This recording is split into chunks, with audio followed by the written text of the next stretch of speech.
All right, welcome everybody. Thank you for joining us tonight. My name is Zach Schalk. I'm the Indiana Program Director for Solar United Neighbors. If you are tuning in for an Indiana Solar 101, you are in the right place. We will go ahead and get started shortly. While folks join, if you can go ahead and introduce yourself in the chat, just let us know where you're calling in from. And what brings you here tonight? Are you a solar supporter? Are you looking to install solar yourself? That will be a great opportunity for us to just kind of learn who's on the line with us. So we can make sure we're getting your questions answered. We'll give folks just another minute or two to join. So thank you to everybody who has joined already.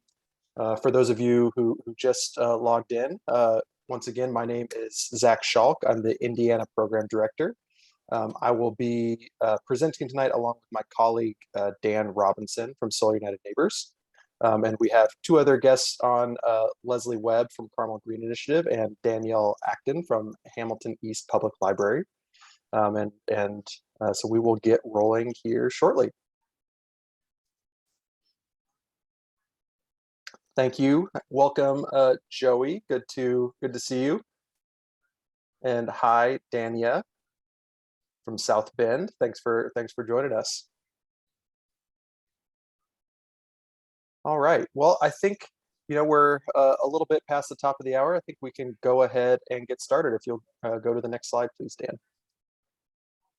Okay, so we just want to start with a little bit of housekeeping. Hopefully, by this point, most folks are familiar with Zoom, but just want to make sure you're choosing the right audio for you. Throughout the webinar, the chat will be open. We definitely encourage you to please share any questions that you have in the chat. You will have an option to either send it to hosts or just to panelists, or I'm sorry, hosts and panelists, or to everyone. And I would strongly encourage you to select everyone so that everybody can see your question.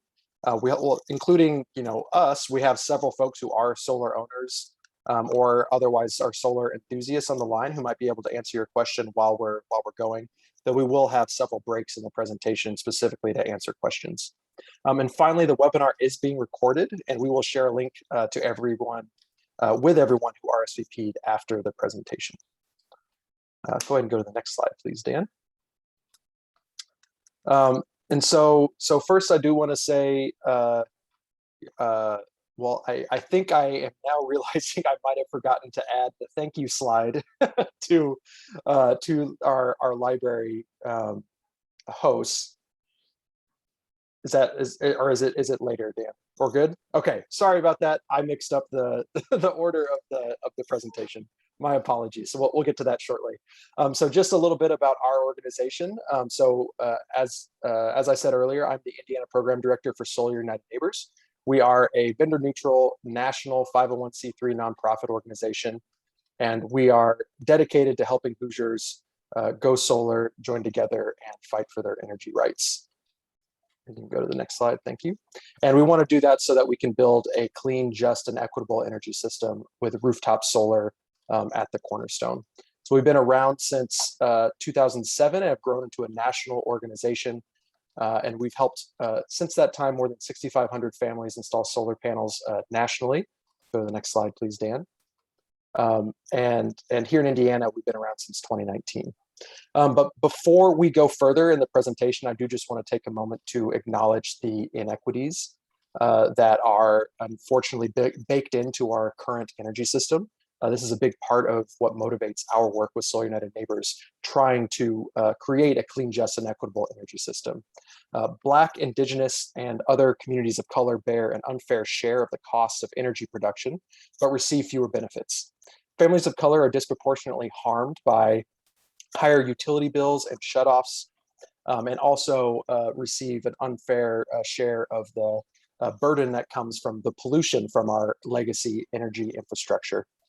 On top of that, housing discrimination is a barrier to home ownership and thus solar ownership.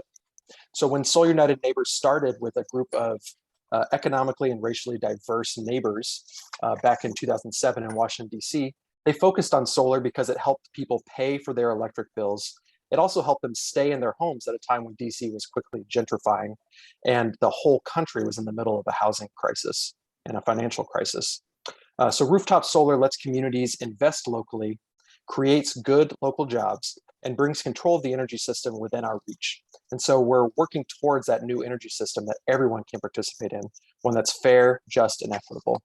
Go to the next slide, please. And so as I mentioned, we've been in Indiana since 2019. And since we launched our Indiana program, we've helped more than 200 homes and congregations install solar panels, helping to drive more than $4 million in local investment, and are projecting a lifetime energy savings for $7.2 million across those 200 solar installations. Next slide, please. Okay, here's the slide. Once again, sorry about that. And I do just want to say thank you to Hamilton East Public Library. Originally, this was actually going to be an in-person Solar 101 event at the Fishers Public Library. We decided because of COVID-19 to move things back online. But we did just want to acknowledge and say thank you to Hamilton East Public Libraries for helping us promote the event and host the event tonight. So thank you, Danielle. And I think Danielle will be making some announcements about other programming later on in the presentation. So thank you for joining us tonight. All right, we'll go to the next slide, please. And I also just want to thank our many statewide partners that help us promote our solar co-ops and partner in so many other ways around the state. And then next slide, please, Dan. And we do have several local partners that work on specific co-ops. And tonight I also just would like to acknowledge Leslie Webb from Carmel Green Initiative, who would have been there with me in person at the Fishers Library event and has been a fantastic partner with Solarize Hamilton County and Carmel Green Initiative. Would you like to say a few words, Leslie? Oh, yeah, sure. Just really quick. I also wanted to thank the library for the opportunity to work together on our program tonight. And if there are any folks from the Hamilton County area, I'm going to drop in the chat my contact information so we can connect if you're looking for a local connection. Great. Thank you so much, Leslie. All right. And we can go to the next slide, please. And so basically, the presentation today will be in 3 parts. We'll talk about solar technology, solar economics, and then how the solar co-ops work. And I'm going to go ahead and hand it over to my colleague, Dan Robinson, for the next part of the presentation. Good evening, everybody. Glad you're all here. Thanks, Zach. Thanks, Leslie, and thanks, Danielle, for making tonight possible. So we're going to talk a little bit about solar technology. We get this asked a lot, at least I do. I'm sure Zach does. Does Indiana have enough sun for solar? Can solar rooftop systems work? And as you see from this solar intensity map, Indiana has plenty of sun. Obviously, the southwestern part of the U.S. has the most solar resources, and we're in that yellowish green area. But one of the world's leaders in solar is Germany, and you can see by the color of that solar intensity map, they have a lot less solar resources than we do. So as Zach often says, we got all that sunshine to grow the corn. We should grow a little electricity with it too.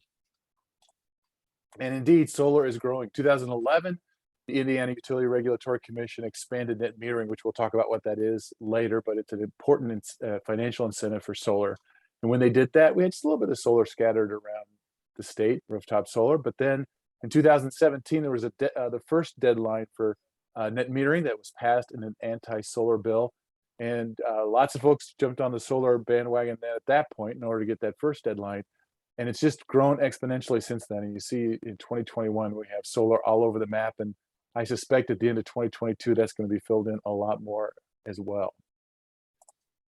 So how do solar panels work? Well, a co-presenter of mine once said, who is an engineer, said, it's magic. And I love that. I love that phrase. But really what happens is in these solar photovoltaic cells, the sunlight hits the silicon that is in that panel, and it excites the electrons, it gets them moving, and that produces electricity. So it's basically taking sunlight and turning it into electricity. So this is a real basic layout of how a solar system works. You have the solar panels or the solar array, a collection of panels on the roof of the house. The sunlight strikes those panels and they produce DC or direct current electricity, and it sends it to the solar inverter, number 2 in the diagram, where it is converted from DC to AC or alternating current electricity, the kind of electricity that your house uses. Inverter sends that electricity to the electrical panel, where the house uses it to power the refrigerator or the stove or computers or whatever you have might go on, running on electricity in your home. And then what isn't used by your home at that given moment is sent through the utility meter and out into the grid, where it's used by your neighbors and the folks down the street. So a few pieces of important terminology as we go through tonight. Kilowatts versus kilowatt hours. And this is kind of confusing, but the best way I think about it is kilowatts are kind of like the potential energy. And that's what a system is measured in. You see a set of panels there. It's a 4.2 kilowatt array. If you take those 350 watts, so 1,000 watts equals 1 kilowatt. You take that 12 times 350 and you get 4,200 watts or 4.2 kilowatts. And that's how a system is sized.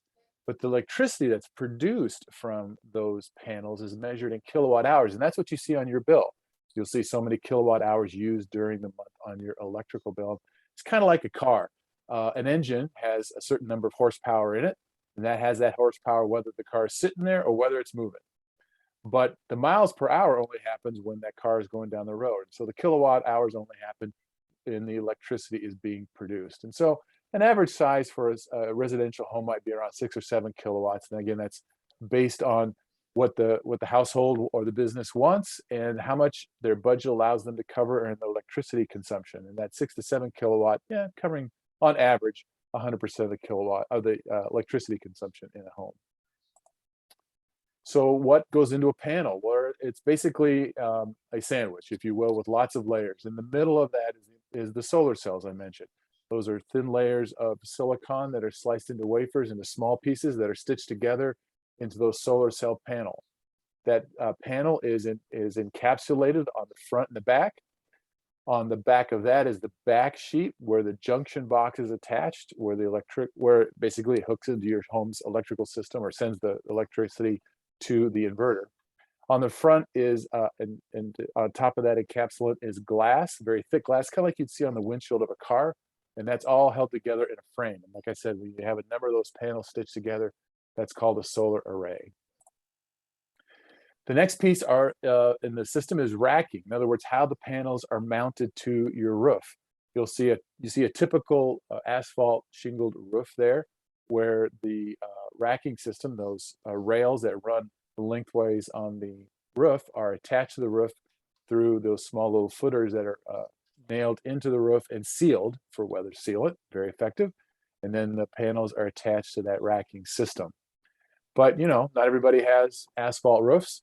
Some have metal roofs, for example. On the bottom left-hand side of that set of pictures, you'll see clamps, where those clamps go directly onto the seams of the metal roof, and then the panels are attached to the clamps. So the basic idea is different roofs have different racking systems, and the installers can figure out the best system for your roof. Now, let's say you don't want it on your roof for various reasons. Then our installers can also do ground-mounted systems. You may have too much shading on your roof, or you may have some other reason that you want. For example, your roof may be fine for solar, but you want in particular to get the best orientation to the south, for example.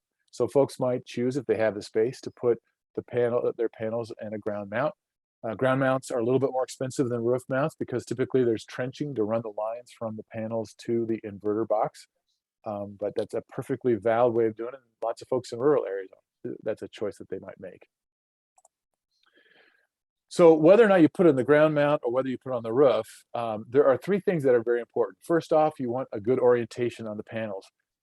South is best at our latitude, but east and west work well as also. They are perfectly suited for doing solar now. The panels are very efficient and they can do on east-west facing roofs. And in fact, one advantage, if you end up with an east-west facing set of panels on both sides of east-west facing roof, one thing you can do is you can take longer advantage of the sun as it goes across the sky from the morning to the evening.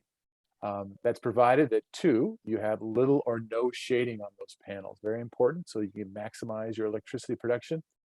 And 3rd, you want to have enough space on your roof or in your yard if you're doing ground mount to have the panels up there. We typically say about 200 square feet is sort of the minimum for mounting your panels on your roof. Now that doesn't have to be in a one set rectangle. They can be in different sections. Say you got a chimney or a vent coming up through your roof, so you can't put all the panels tight together in one nice even rectangle. That's okay, but 200 square feet is kind of the minimum that you need to do that. And then finally, one that's unique to roofs is your age of your roof. We recommend that if your roof is going to be replaced in the next 10 years or less years, it has less than 10 years of life in it, that we recommend that you get your roof replaced first before you get your panels put on there. And if you don't, and you have to get your roof replaced while your panels are on there, you have to pay to have the panels taken off and put back on. It's not the end of the world. Panels will work fine when you do that. It's just an added expense to you. I was talking with somebody not too long ago who had like 7-8 years left in his roof. And he's like, no, I don't want to miss out on that production. So he went ahead and put the panels on the roof and then just paid to have them take it off and put it back on. So that's up to you. But we recommend if you've got less than 10 years to go ahead and replace that roof. So another piece in the string of bringing electricity to your home are the inverters. Basically, there's two different kinds of inverters. There's string inverters and microinverters. A string inverter is a single inverter that services your entire array. All the panels are strung together into one electrical line that brings it to the inverter where it's converted to DC electricity. Whereas with microinverters, each of those inverters is mounted to the back of the panel. And so it's at the panel that the electricity is converted from DC to AC electricity. You might ask, well, why do you need two different kinds of inverters? Well, the string inverter can be less expensive because it's just one inverter, of course.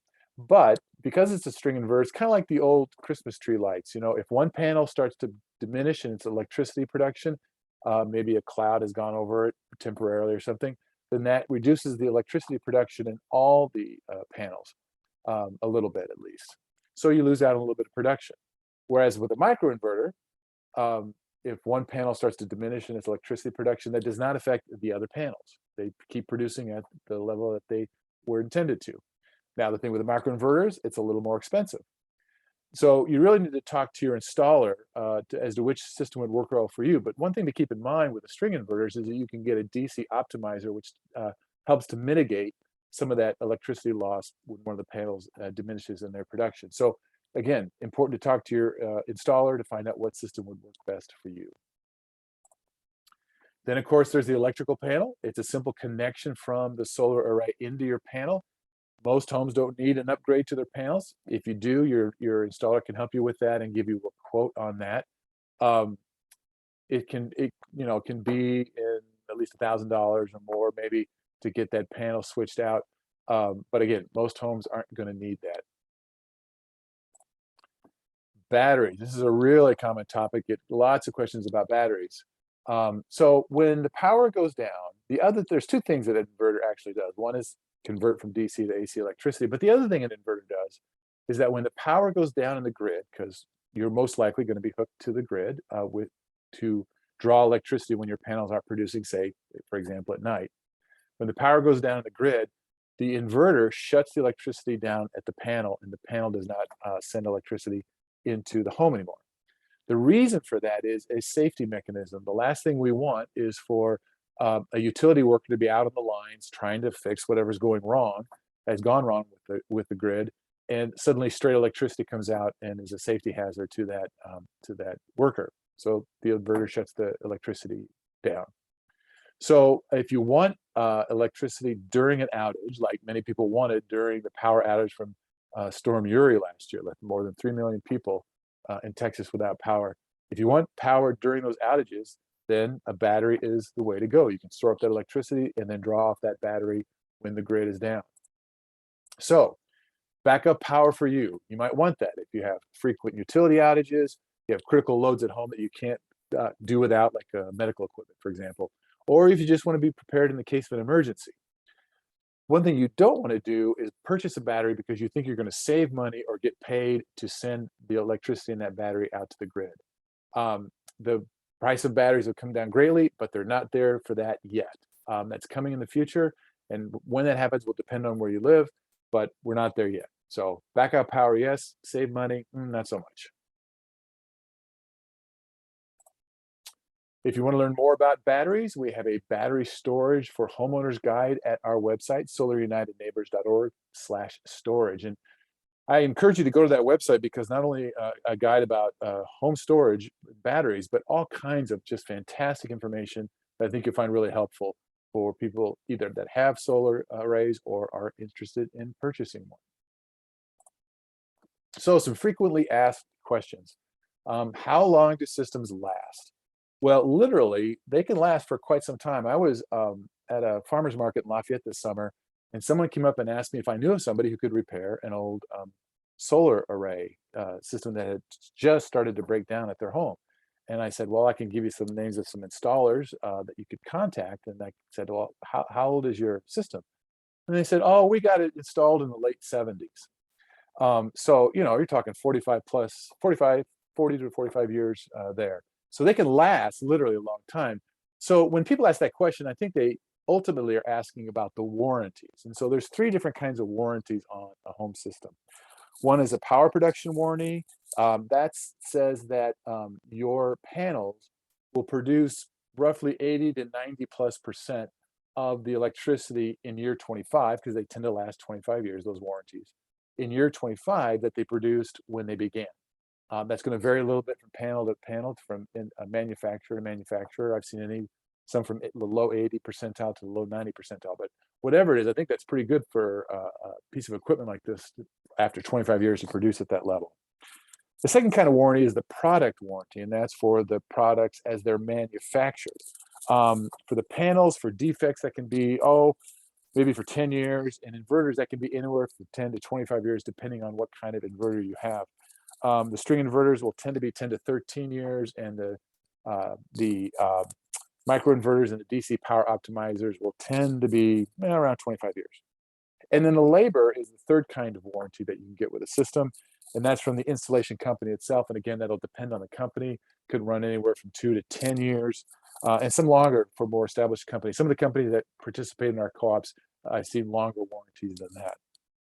So when you sign your contract, you want to make sure you see the warranties, you understand them, you know where you can go for help if that should ever arise that you need that. Homeowners insurance. Your homeowners insurance should not go up when your panels are installed. We strongly encourage you to let your homeowners insurance company know that you have the panels, so that if something should happen to your home, that can be included in the cost of rebuilding. And as I said, in most cases, that insurance won't go up. Now, there's one case, typically we get insured at a certain level of replacement value, 150,000, 250,000, 500, whatever it might be on your home. Most of us are not pushing up against the limit of that policy with the value of our home. There's a few instances where you might be, in which case the value of panels might tick you over into the next level of homeowners insurance. That's typically not the case, but again, another reason to talk to your agent when you get your panels installed. How will solar affect my home's value and property taxes? Well, talking property tax value and resale value. So in terms of resale value, when you go to sell your home, lots of studies have shown, none in Indiana, but in other parts of the country, lots of studies have shown that panels will increase the value of your home for resale value.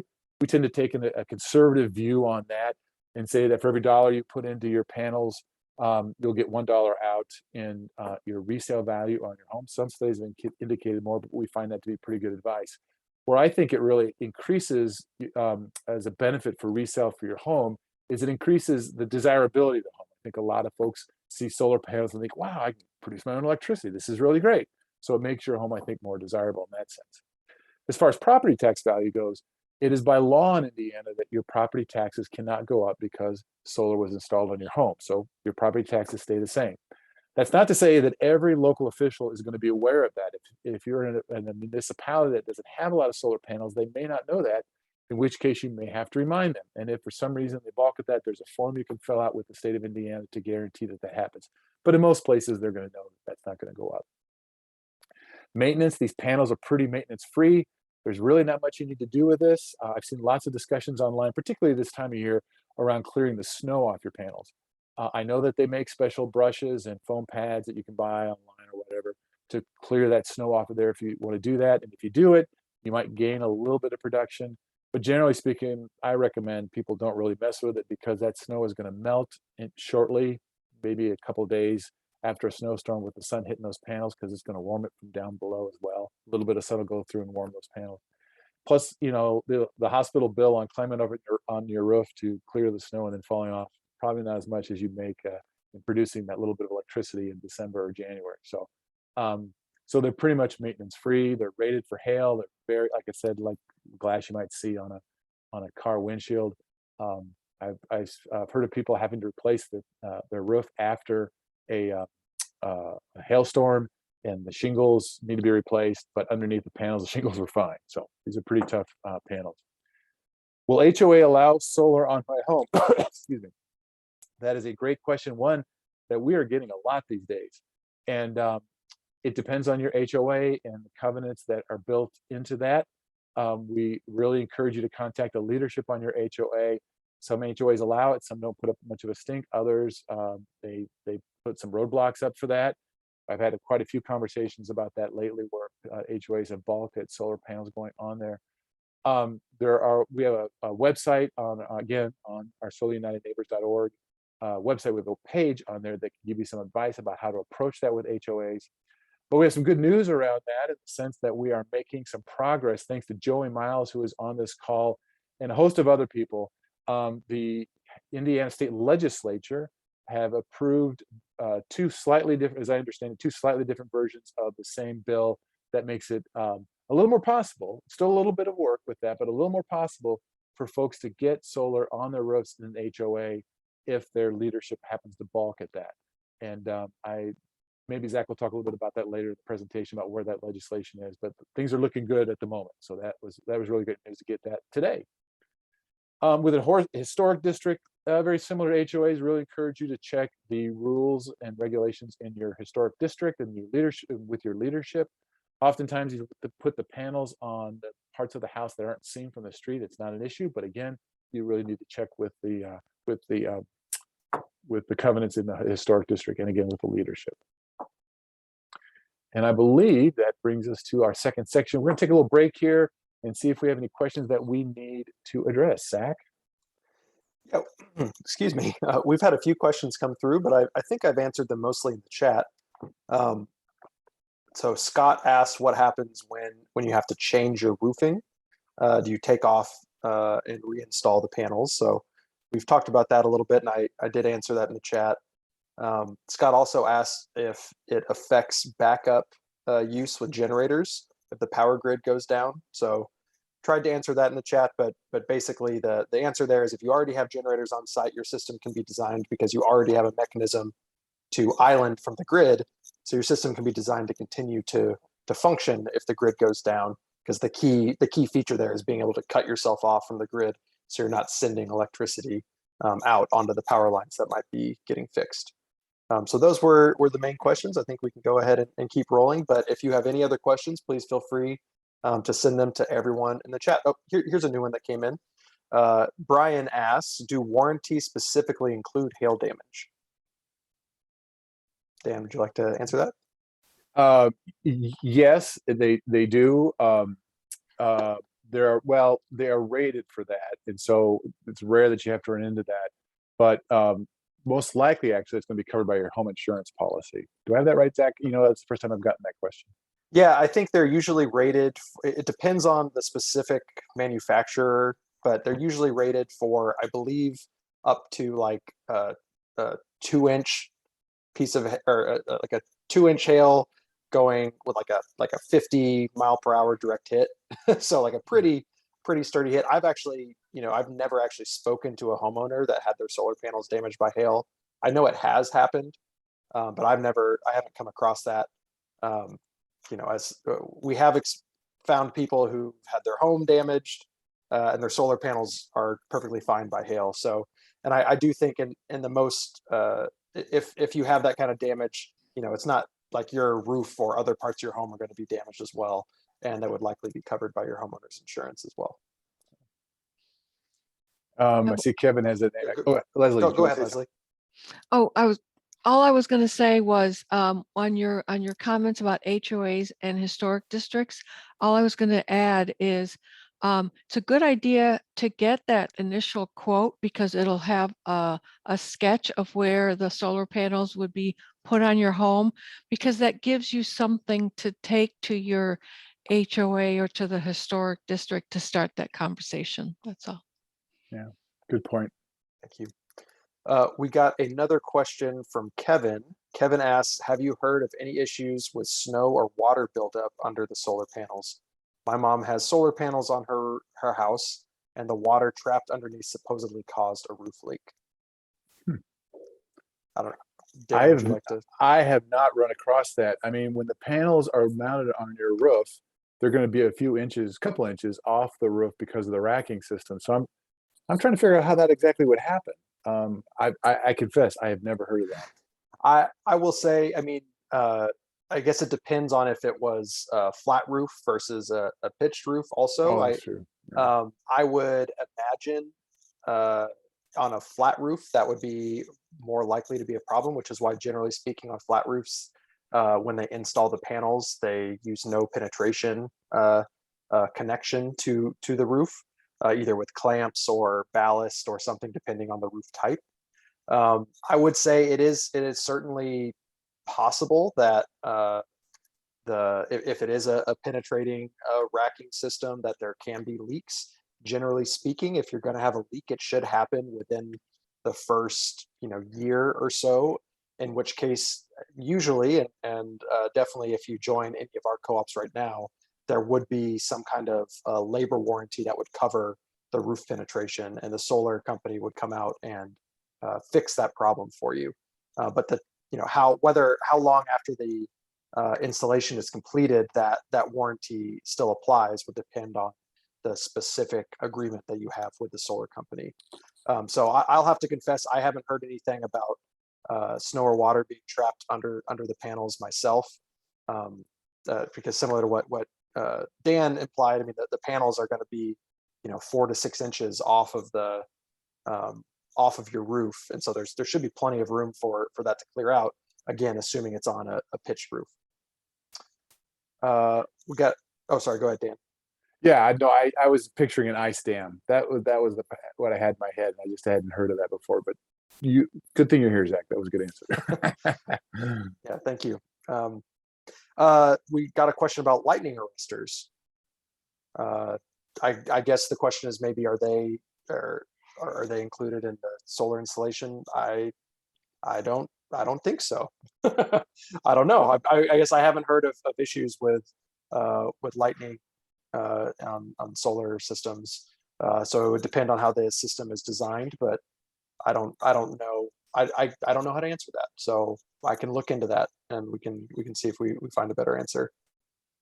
Yeah, I've not heard of that either being an issue with the panels. So yeah. Sheila asks, are co-ops for churches? Do you know of any pilot projects in the Midwest? Go ahead. Oh, I was just gonna. Churches are certainly welcome to join our co-ops. We're actually in 2 weeks' time, I will be going up to Fishers to see solar panels installed on a congregation in Fishers, Indiana that went solar through the last round of the Hamilton County Solar Co-op. So that's exciting. But I don't know of any specific programs for churches or congregations at this time with solar. But that's something we can certainly talk a little bit more about on if you send us an email at inteam@solarunitedneighbors.org. We can talk through some of that, because right now the biggest challenge for churches is that the federal tax credit obviously is not available to nonprofits. So there are ways to leverage tax financing, but it's very complicated. That could change if the climate portions of the Build Back Better plan that is currently stalled in Congress are passed, because there was a provision in that legislation that would both increase the federal tax credit, which we'll talk about later in the next section. We'll increase that back to 30% and then make it fully refundable and accessible for nonprofits. So that would be a nice benefit, but unfortunately we're waiting on the federal government. And I wouldn't hold my breath, but we're definitely fighting and hoping that happens before the end of the year. Sheila, I see that you are in Allen County. Who's your Interfaith Power and Light, which is a coalition of religious communities around the state, has on their website has a map of churches that have gone solar, and I believe there's a couple in Allen County. So if you go to that website, you can find those, and if you give us your email address, as Zach said, I could send you the link to that as well. And in the Northern Indiana Co-op, which is the Elkhart South Bend area, we have 2 or 3 churches that are going solar through the co-op. So if you're ever over in that area, I'd be glad to give you some contact information for them as well, and you could talk to them. Great. I think that's all the questions. So let's go ahead and keep things moving, Dan. All right, solar economics, section 2. Well, 40%, that's quite a jump, right? In the last 10 years, the average rate for electricity in the large investor-owned utilities, the 5 large investor IOUs in Indiana, has gone up 40%. You can see your individual company there. One of the big ones that have gone up over that 10 years is I&M, which I know is in the Allen County area, as well as northern parts of Indiana. Converse to that, solar has gone down. In fact, if you compare it back to the 1970s, it has plummeted. In fact, in the last 10 years, or last 12 years, I guess, it'd be a drop of 73% in the price. So it's no longer some odd sort of specialty kind of thing. And that makes it possible to have an excellent return on investment on your panels. And that includes the 26% federal tax credit that steps down after this year under current law. Zach just addressed that. Now, there's 3 different parts that go into the costs of your array. First is the system components themselves, the second is the labor, and the third is the soft costs. System components, the panels and inverters, all those that hardware kinds of things, those have been the pieces that have come down the greatest in price in the last 10, 12 years. Labor costs have come down a little bit, but soft costs, really, especially as a percentage of the cost of your panels, have not dropped all that much. And those soft costs are permitting, fees and things like that that go into the panels and the installation and permitting with your local government. But the biggest piece of that is the customer acquisition cost, the money that a solar installation company pays in order to find customers. And that's where the co-ops can help you save money as we go through this, because here we connect with installers with a group of people that are educated and knowledgeable, excited about getting solar, serious about considering it, and that saves them costs on trying to find customers as well. As Zach said, the tax credits are decreasing 26% this year, 22% next year, and as current law states, down to 0 in 2024, although we are hopeful that that will change. So I mentioned net metering earlier, so let's talk about that a little bit. As we talked about, the panels absorb electricity, they produce DC electricity, send it to the inverter, converts it to AC, inverter sends it to the panels where it's used up at the house. When your panels are producing more electricity than you need at that moment, it sends it out to the grid. Well, when you get your system installed, the electric company is going to come out and switch your meter so it's bi-directional. In other words, it's going to measure the amount of electricity you sent out into the grid as well as the amount of electricity you draw from the grid. So that excess electricity goes out and powers your neighbors, as I mentioned earlier. Well, net metering is the policy by which those 5 large investor-owned utilities and a few other, a smattering of other local electric companies like rural electric municipal member cooperatives, is net metering is the process by which you are reimbursed a fair 1-for-1 trade on your kilowatts that you send out into the grid. For every kilowatt hour of excess electricity sent out to the grid with net metering, 1 kilowatt hour comes off your bill. And what that does is it creates sort of a bank that you can draw from when your panels are producing less electricity. So let's look at these 2 graphs here. These are assuming that your your system is designed to produce 100% of your electricity. Well, in your daily production, that orange curve on the left there for daily production is going to show that most of your electricity is produced in the middle of the day when the sun's highest in the sky. The blue is your energy usage. And if you're like most homes, you're going to have a spike of electricity usage in the mornings. Everybody's getting up, getting ready for the day. Then they leave. They go to school, they go to work, they go run errands, whatever it might be. Electricity usage goes down during the day when your panels are producing the most electricity. Then everybody comes home in the evening and they're watching TV, they're doing work on the computer, they're cooking dinner, whatever it might be, but it gets dark eventually and your panels aren't producing, but your electricity use goes up. Well, and the same thing kind of works on a monthly way. You know, your energy usage might be that flat blue line there. And some parts of the year, particularly during the summer, when the sun's up in the sky the longest, your panels are producing more electricity than you might need. And you can bank those credits for use at a different month when your panels aren't producing as much, like say in January or December. So that's how net metering allows you to accumulate credits, kilowatt hour credits on your bill that you can use when your panels aren't producing as much. It creates that solar offset. So your bill might look like this. You might show 300 kilowatt hours of use from the grid, minus the 200 that you sent out into the grid, for example, that month. And so the amount you pay is only 100 kilowatt hours on your bill for that particular month. Now your bill may also have a service fee or minimum charges, so there might be some other fees in there in addition to your electricity use. And most electricity bills are not going to reflect your self-consumption. So yes, you exported 200 kilowatt hours out to the grid, but that's after you used a certain amount of electricity in your home. So your bills are not going to reflect that self-consumption. It only reflects the electricity you send out to the grid after self-consumption.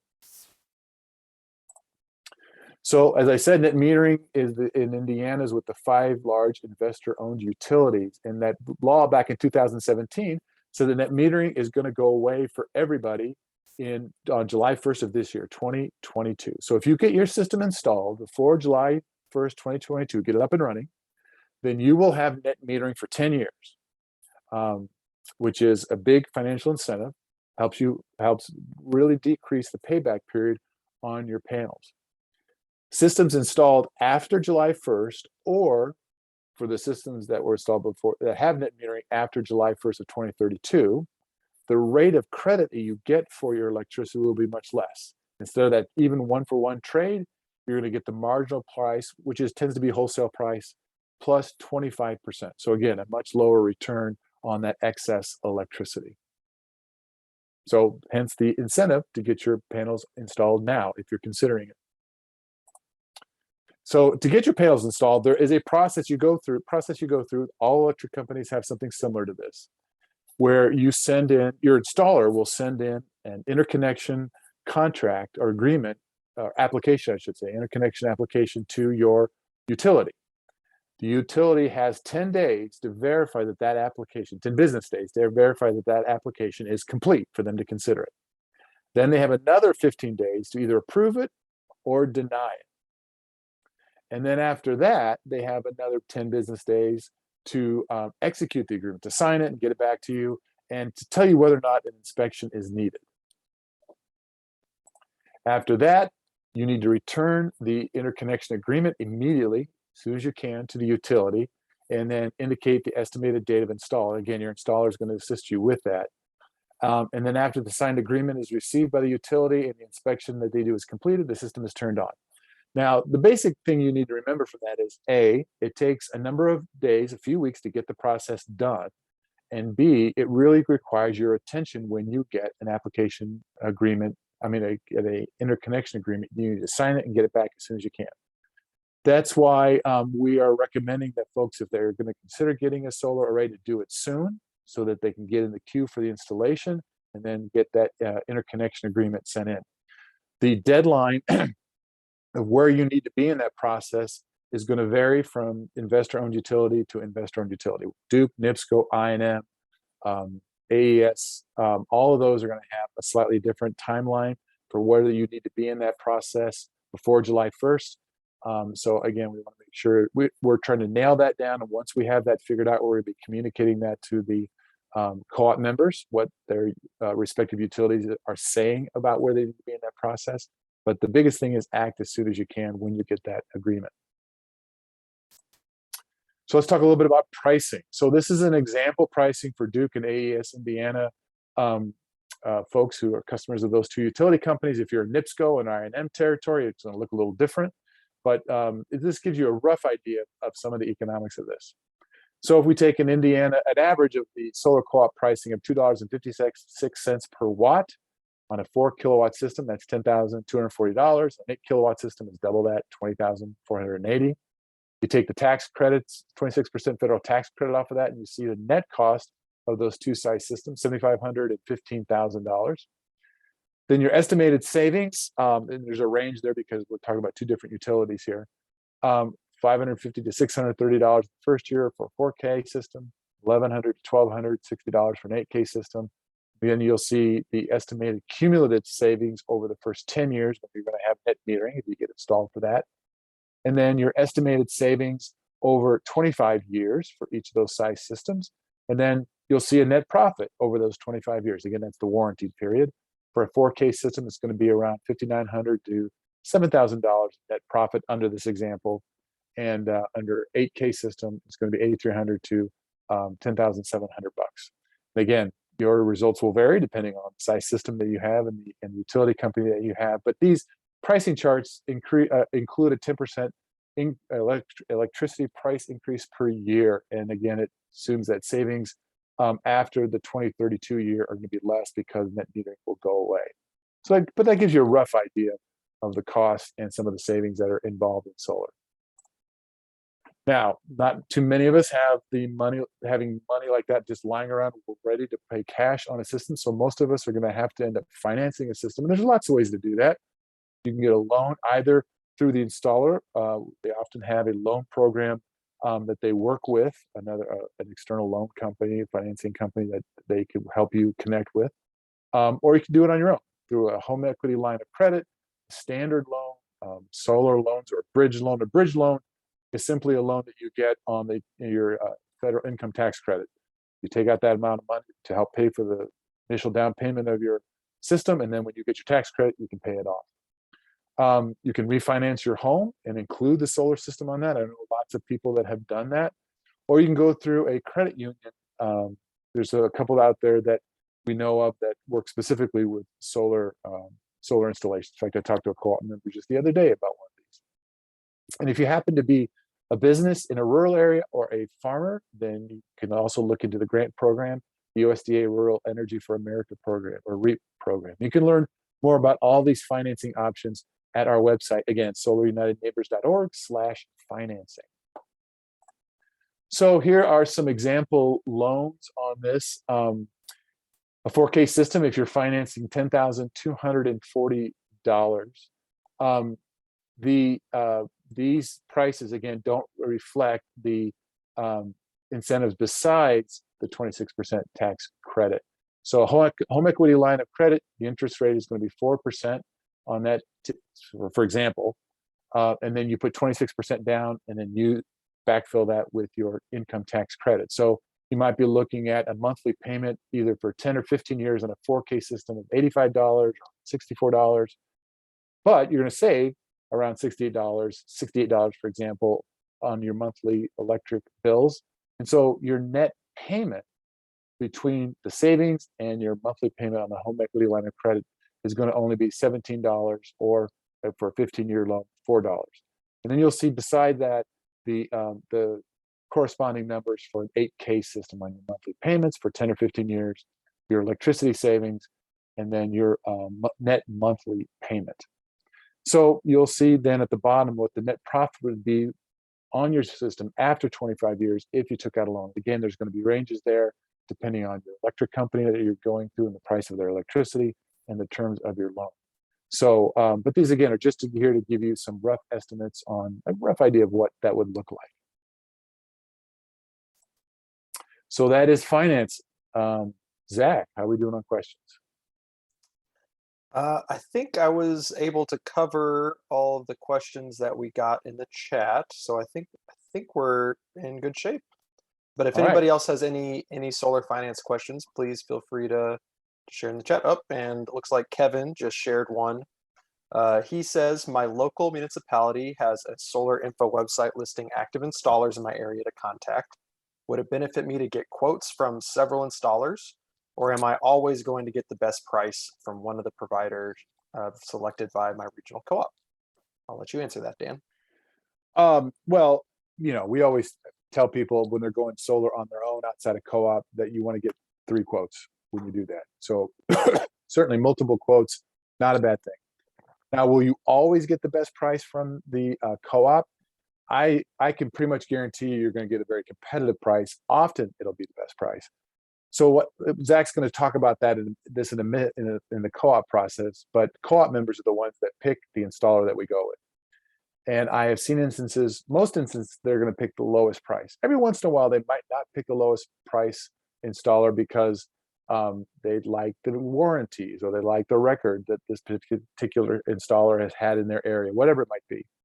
So we can't guarantee that you're going to get the best price from the installer picked by the co-op. However, by going through the co-op, not only will you get a good price and possibly the best price, but you get all kinds of support and education from Sun in support of going through that process rather than being on your own with an individual installer.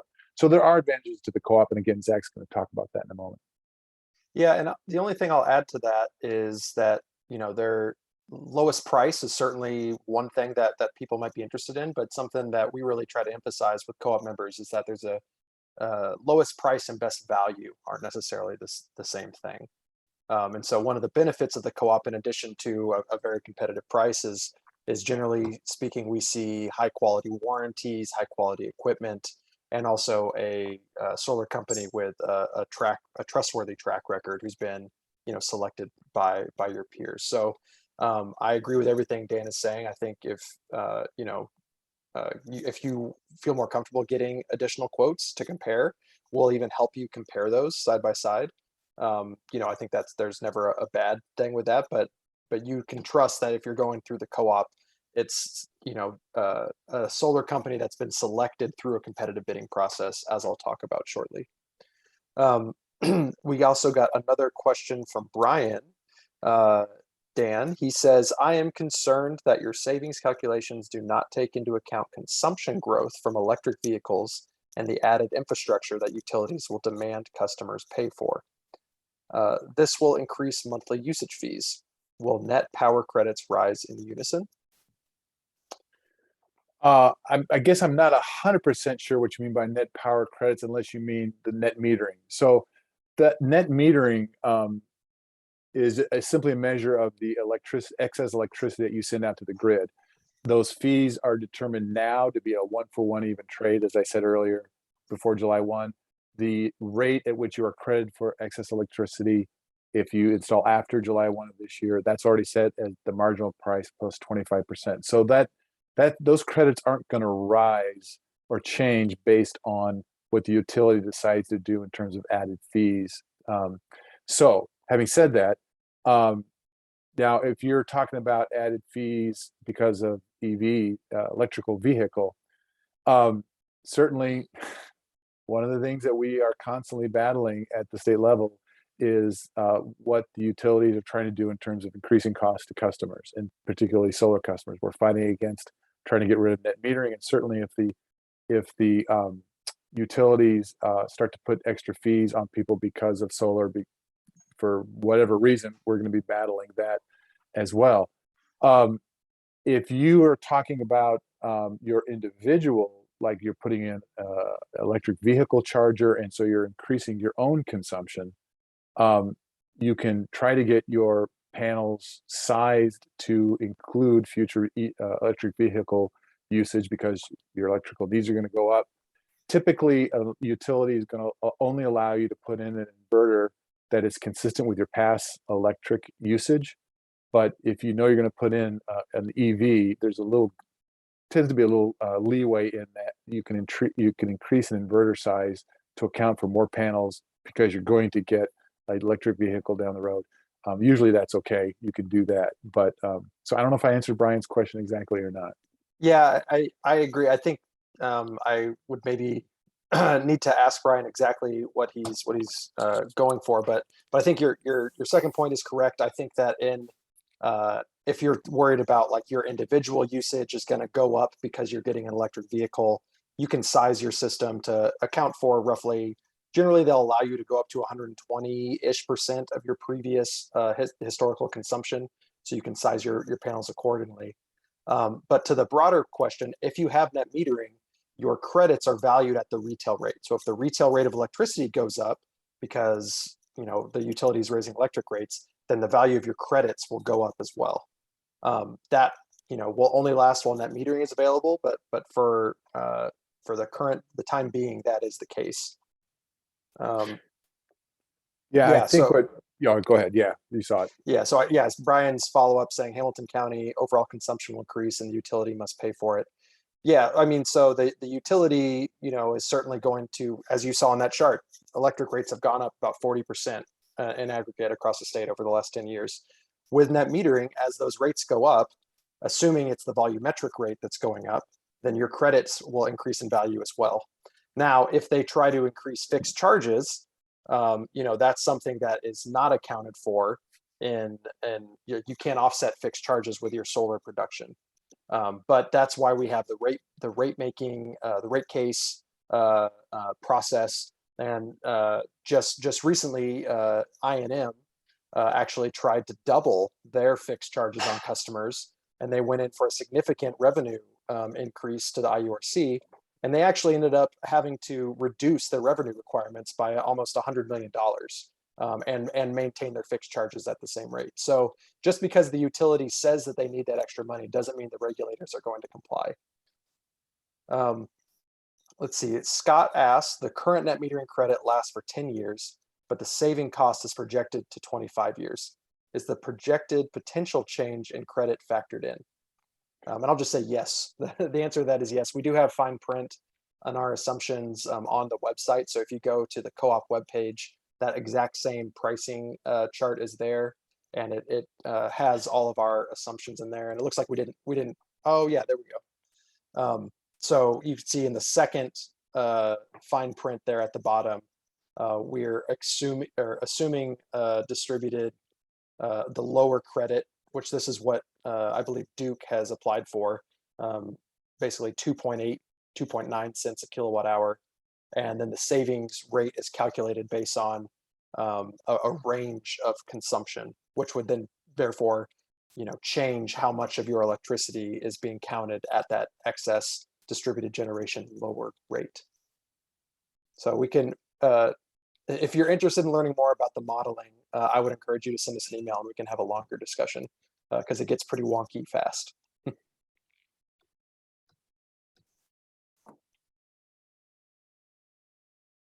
All right, John is asking, with net metering, your solar break-even point is likely 10 years, and your quote will show the 10-year cliff at the 10-year mark.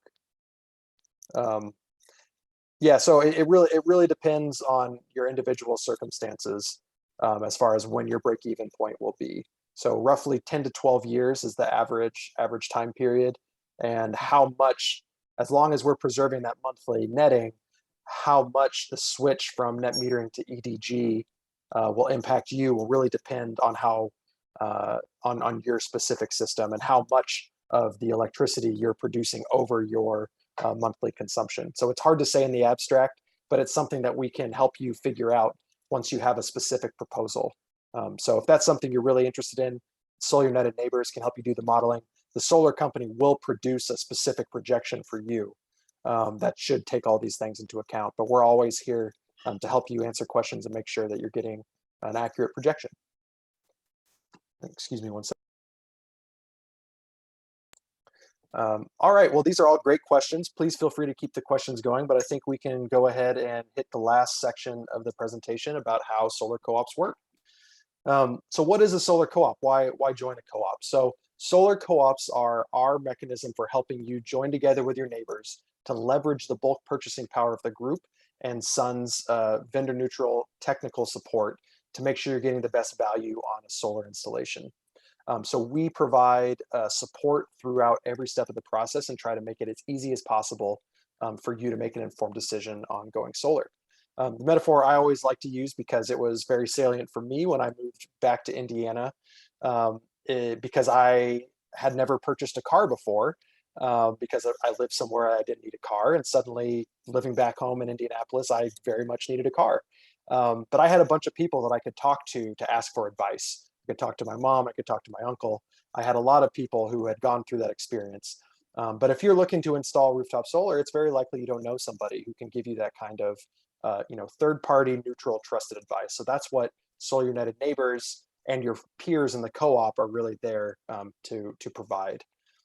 And more important, because we are working to create that clean, just, and equitable energy system of the future. By joining the co-op, you're becoming a part of our growing solar movement, which is what we need to build in order to create that clean, just, and equitable 21st century energy system. So go ahead and go to the next slide, please. So this slide kind of covers what the co-op process looks like. All of our co-ops that are open today are kind of in the home stretch. So as I hope everybody knows, the Northern Indiana and the Northwest Indiana Solar Co-op have their sign-up deadline actually on Monday, February 28th. So if you haven't signed up yet and are interested in signing up for one of those co-ops, please be sure you do so. And if you have friends who are interested, please help us spread the word so we can help as many people as possible install solar panels. Our co-ops here in Central Indiana, in Boone and Hamilton County, and in Indianapolis are open until March. So still no time like the present to join, but a little bit more time. But basically, to take a step back so you have a sense of what the full picture of the co-op process looks like, we launched all of these co-ops actually late last year in the fall. And we always launch the co-ops and host sessions like this to try to connect with as many community members as possible who are interested in going solar. So we host these sessions. We work with our partners that we reference at the beginning of the webinar to try to spread the word and get as many people as possible into the groups. Once the groups are large enough, we host my favorite part of the whole process, which is what we call the selection committee. And so the selection committee is where co-op members themselves actually sit down together, review the different offers that we've received from solar companies who want to work with a large group of educated and motivated potential customers. And co-op members themselves, through a facilitated process, select a single company to serve every member in the group. And this is really great because we get to help folks who, generally speaking, have no background in solar and are just asking questions. And we're able to help them make an informed decision and choose the company that every member of the co-op is going to work with. And co-op members review the bids based on price, based on equipment quality, based on warranties, based on the background of the company, based on commitment to social impact. So all of these factors go into the solar company selection in that selection committee. And we come to a consensus of the group, and that's the solar company that we go with. So once you join the group, there are a couple things that happen. First of all, it's important to note that it is completely free to join. There is no cost for joining the co-op, and there's no obligation to install solar panels with the co-op. So joining the co-op is really just expressing your interest and getting a free custom quote for rooftop solar based on that group rate from the company that's selected by other co-op members through that competitive bidding process. So what happens when you sign up for the co-op? When you go to our website, which we'll share a link to the website where you can find information about all our co-ops, you'll click on the co-op that is right for you, so your geographic area. Once you get to that co-op page, there's a bright orange button that says join the co-op. So you click that button, you fill out the form that gives us the basic information that we need.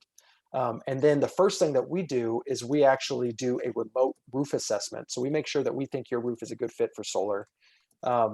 And so that's based on all of the criteria we mentioned earlier: shading, orientation, how much space you have, and all of those factors come together. And we'll let you know up front if we don't think your roof is a good fit for solar. If you've had changes, like you've removed some trees or you've had your roof redone and some vents have been changed, you can let us know, and we can allow you to come into the co-op anyways, because it might, your roof is in a different condition than it is in the satellite image. But that's the first step of the process. So assuming your roof is a good fit for solar, because the companies have already been selected for these co-ops, you'll be connected right away with the solar company that was selected by your peers in the group. So you'll receive a welcome letter from that company that includes information about them and contact information in case you want to be proactive and reach out. You'll also receive a 2 to 4 page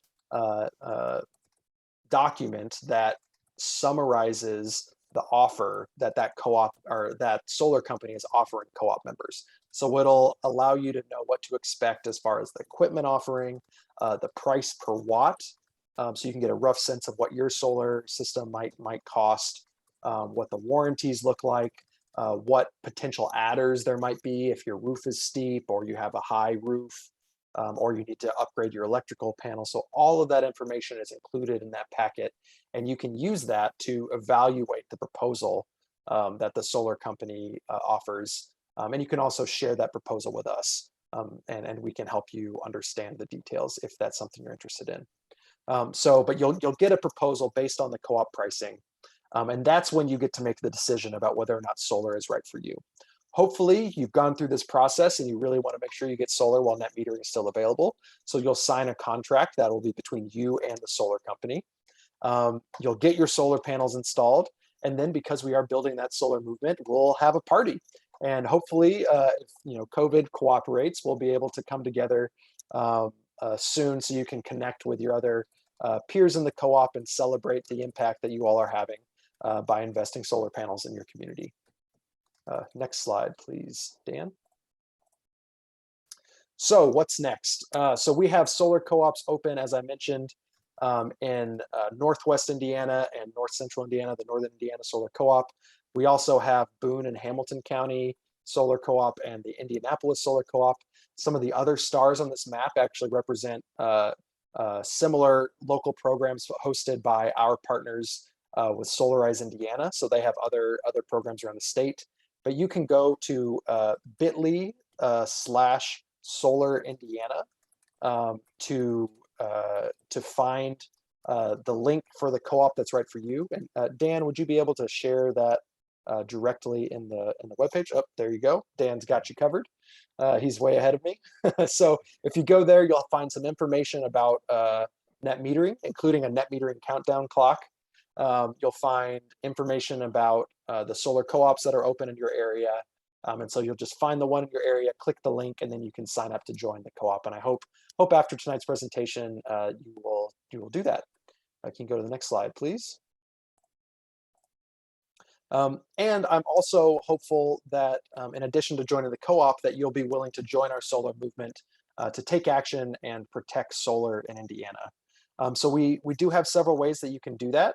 And I'm going to ask Dan to go ahead and launch the poll that we have for anybody on the line tonight to express interest in hearing more information from us.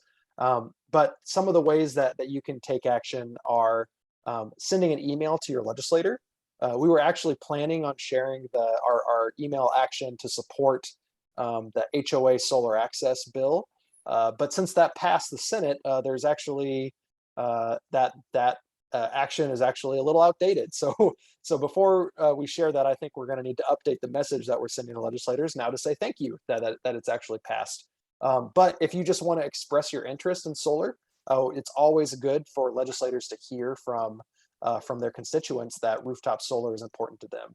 And on that note, you can schedule a meeting with your state representative or state senator in person or remote, and we have resources and tools to help you do that, to talk about why solar is important.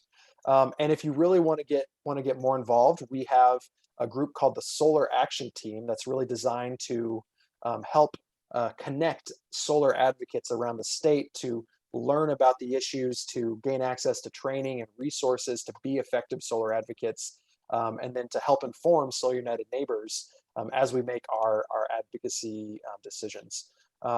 So thank you to everybody who responded to the poll. I think we can go ahead and close the poll now. If you are interested, we will be following up with folks who said in the poll that they were interested in learning more or are interested in getting involved. And I think we can go to the next slide. All right, and I think we've come to the end of the presentation. So thank you, everybody. Once again, my name is Zach Schalk. My colleague Dan Robinson, I think, is typing away in the chat right now, answering questions. So I think we do have a few more questions, but before we get to that, I do want to give Danielle an opportunity to share some information about events at the Fishers Public Library. Before I do that, I do have a question, if you will allow me one, for the Hamilton County folks. I see that the Hamilton County Co-op is open to new members until March 31st. Is that correct? That is correct. Yeah. So the Boone and Hamilton and Indianapolis are both open to new members until March 31st. Yep. So then my next question would be, so if it's closing on March 31st, is there realistically enough time to get installations in before July 1st? Yes. Yes. Okay. So that's why we've made the deadlines the way they are. We would obviously like to generally leave them open longer, but there should be plenty of time. So especially if if you join near the end, you might have to be a little responsive, and be sure that you're answering questions from the installer, scheduling your site visit, and doing all of that pretty quickly. But there should still be time. And what we've heard from the solar company, what we've heard from the utilities, Duke in particular, is that how they're currently interpreting the deadline is actually just that you have to have, if you remember the slides that Dan went over the interconnection process, that really how they're interpreting the July 1 deadline is that you have to get your interconnection application submitted and approved that it's complete by July 1, and that the panels actually don't have to be fully installed until later in the year. So that gives a little bit more breathing room, and that's something that we're still trying to really firm that up before we communicate too clearly. So the most conservative approach is still to make sure your panels are installed by June 30th. But we're actively working with our solar companies to make sure they have the capacity to do that, and to make sure that all the co-op members get on the calendar in that time frame. Sure. Thank you. Yeah. Okay. Yep. And as far as just a moment to say thank you for letting the library merge, kind of crash your party here, but the more the merrier, I say. And I just wanted to drop into the chat box here a link to the library's event calendar. We have a lot of virtual programs, informational, educational, recreational, and the virtual ones are open to anybody. So far and wide, feel free to browse our programs and join us.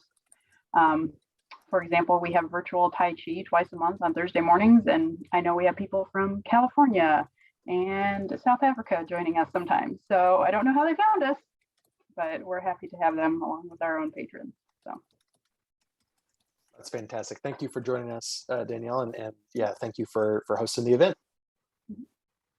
All right, Dan, I've seen a lot of activity in the chat and I can't even pretend to keep up with it. Are there any additional questions that we should try to cover?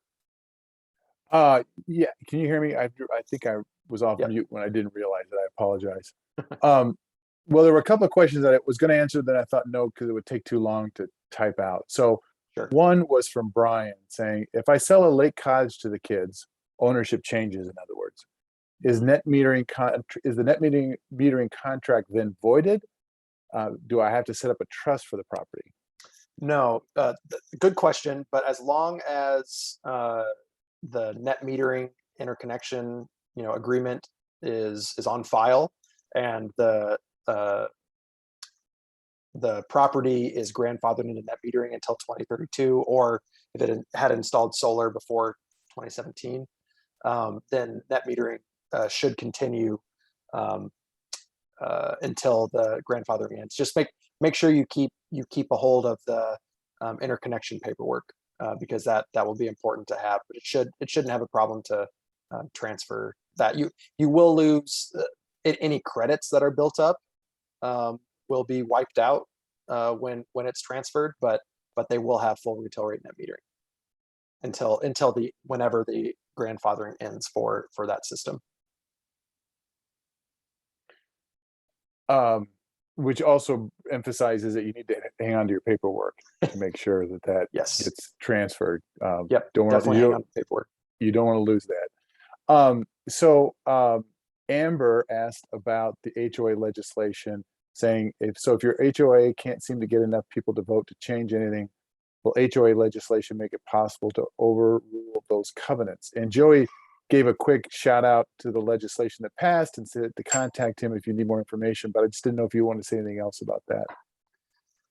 Yeah, well, so not knowing exactly how Joey covered it, basically what the legislation does is it creates a process for a potential solar owner to collect support through petition signatures with a specific packet of information, the designs of the system, the make and model of the equipment, that kind of stuff. As long as you get enough support from your neighbors, you can override an HOA's denial, or even if it's fully prohibited, if rooftop solar is fully prohibited in the covenants, you can basically make sure that your panels are installed without going through the process of formally changing the HOA bylaws. So it creates there's still quite a bit of work that needs to be done. So it's not necessarily everything that we'd like, but it does create a certain process that can be followed for somebody in a restrictive HOA to get their solar system installed, which didn't exist before. And I will note that there's actually, there's already, I think we're up to 27 states that have HOA solar access laws in the books. And there's additional legislation moving in Ohio and Pennsylvania that's even more favorable. So if we are able to get that, an HOA solar access bill or law in Ohio, Pennsylvania, and other kind of Republican-controlled legislatures, I think we'll have pretty solid footing to go back to the Indiana General Assembly and say, hey, if they can do it in Ohio, why can't we do that here in Indiana?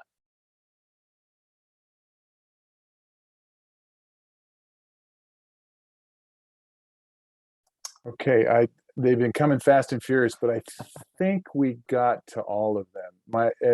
Somehow I missed a question that somebody asked and it didn't get answered in the chat box.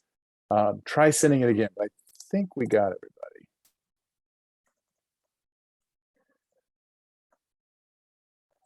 Okay, great. Well, I do see that Sheila has her hand up. Sheila, did you get your question answered? Or would you like to ask a question verbally? Okay, let's see. I'll go ahead. I'm going to allow you to talk, Sheila. So. Oh yeah, I got it. Okay. There we go. Thank you for unmuting me. I was trying to explain that I am the NAACP. We are having our legislative day. Oh, I would like more information, a packet or something you could send to me. I belong to several different groups. Pilgrim Baptist Church is in the process of going solar.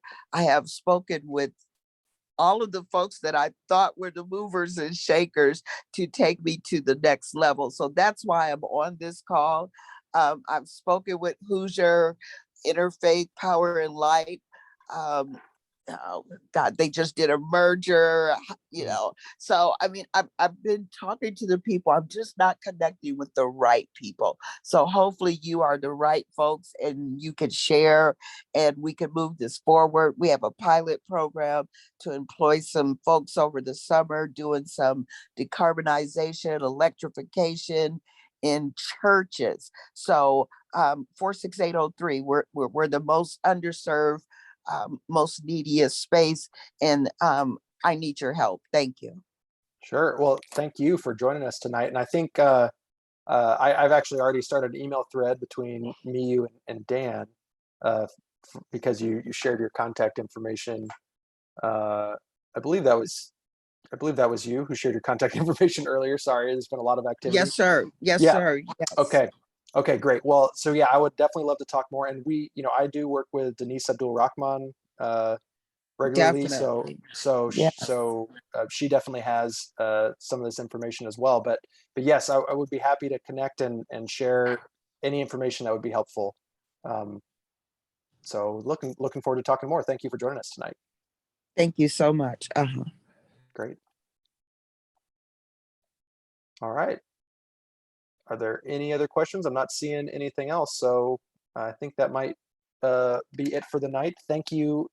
Thank you all so much for joining us. Fantastic questions and engagement. It's always great to see that. We will be, as we mentioned earlier, we'll follow up with a webinar recording with everybody who RSVP'd, and for those who expressed interest in getting more involved, we'll follow up with some additional information as well. So yeah, thank you everybody.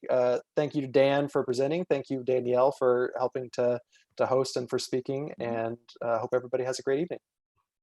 Good night, everybody. Thank you. Good night. Take care.